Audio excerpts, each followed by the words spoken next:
Welcome back to our How to Read the Bible for All It's Worth life groups. Last week we studied a portion of Acts where God did a special work to show that the early Christian movement wasn't fake. It was the real deal. It wasn't filled with charlatans and hucksters. While that might have been a great encouragement to the man that Luke was writing to, it might have actually been a little bit of a discouragement to you, because we all know that there are charlatans and hucksters that fill our churches on a regular basis. And when we're being honest with ourselves, when we look at our lives, there are some times when we feel a little bit fake when we step into a Sunday service too. Maybe it's because there's some area of disobedience that you've had a hard time surrendering to God. Or maybe it's because you've experienced some disappointment that has caused a rift between you and God and made your relationship with God especially difficult. Do you feel like you have a place in the church when you're struggling with your relationship with God, or even more, when you've walked away from God altogether? How should the church respond when its people are walking in disobedience or when they're walking away from the faith?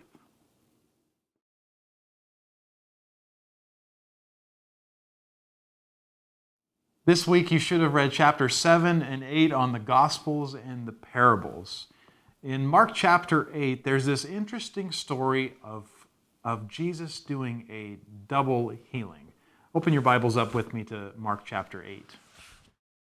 Starting in verse 22.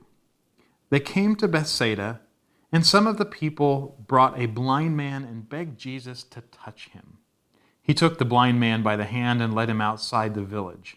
When he had spit on the man's eyes and put his hands on him, Jesus asked, "Do you see anything?" He looked up and said, "I see people. They look like trees walking around." Once more Jesus put his hands on the man's eyes. Then his eyes were opened, his sight was restored, and he saw everything clearly.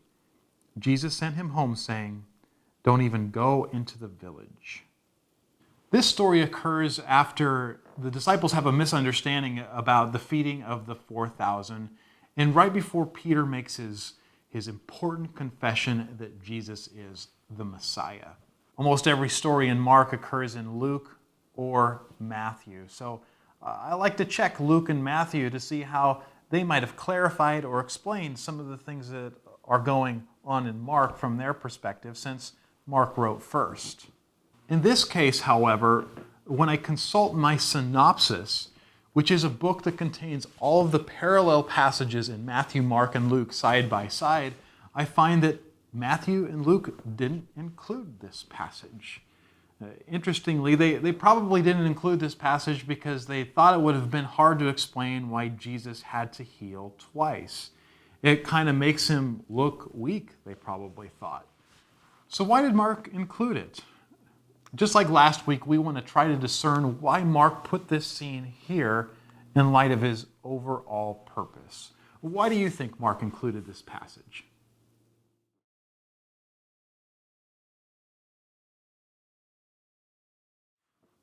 I believe that Mark wrote his gospel in order to communicate to a group of Christians in Rome who were facing persecution, to remind them that in order to be saved, they need to put Jesus and his message about the kingdom before everything else. But that road is sometimes bumpy. There are several historical reasons for this. First of all, the tradition holds that Mark wrote in Rome. Secondly, there are several Latin phrases in the book of Mark that were unique to the western part of the Roman Empire, where Rome is situated. And thirdly, there's a heavy emphasis on persecution in the book of Mark, and persecution was known to be particularly harsh in Rome during the 60s, during the time that Nero reigned. We also know that Mark was the cousin of Barnabas, who went on an apostolic journey with Paul and Barnabas, and eventually caused Barnabas and Paul to split over a disagreement over whether to give Mark a second chance. There are also literary reasons to believe this. In the book of Mark, there are several places where Mark and Jesus call for total commitment to Jesus and his message.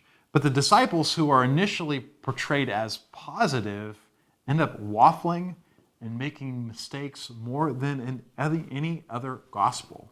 And secondly, the theme is stressed by the actions and response of two different disciples who abandoned Jesus at the end, Peter and Judas. Finally, the book ends in an abrupt way that really invites the reader to respond. Are you going to abandon Jesus and his message, or are you going to embrace the call to share his message and to follow him? Maybe you think Mark wrote his gospel for a different reason. Reading the Bible is both a science and it's an art. And when we try to draw these conclusions, there's a lot of subjectivity involved. But we always want to try to back up our conclusions by something that we're actually reading within the text.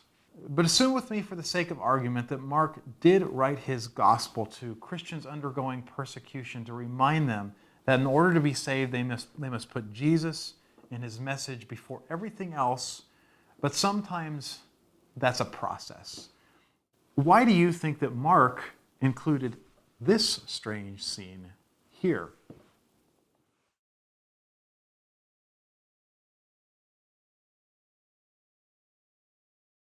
Sandwiched between a story that highlights the disciples' foolishness about the feeding of the 4,000 and one of the most important stories in the Bible about Peter confessing that Jesus is the Messiah, I think Mark included this story to show that sometimes our eyes metaphorically need a second healing in order to clearly see and receive Jesus.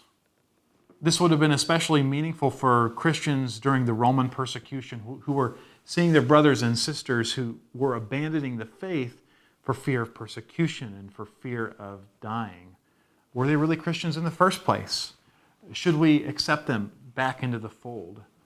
Mark likely picked up a pen to try to answer some of these questions to these Christians. He reminded them of the Apostle Peter, who was one of their heroes. And he reminded them that the Apostle Peter wasn't always the Apostle Peter that they knew.